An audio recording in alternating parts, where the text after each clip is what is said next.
Spiritual work with a magnifying glass. Geronda. How can one always see himself as a sinner?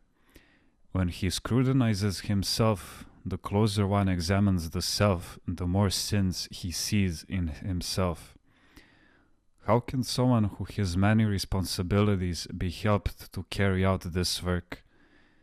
It is helpful to say the Jesus prayer during the day and to leave some time aside for meditation. You've noticed how the grocer counts his money each evening.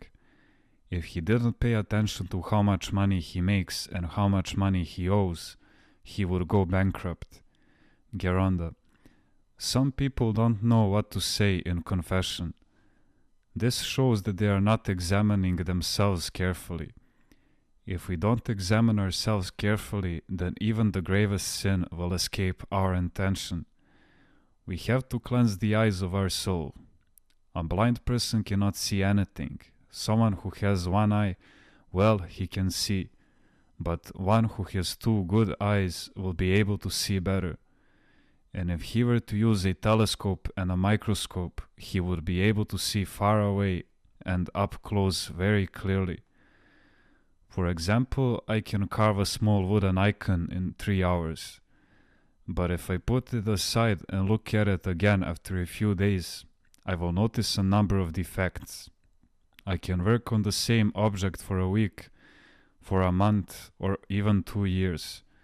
I can even work on it for 5 years, if I choose. But then I will have to use a magnifying glass. What I mean to say is that even spiritual work has no end.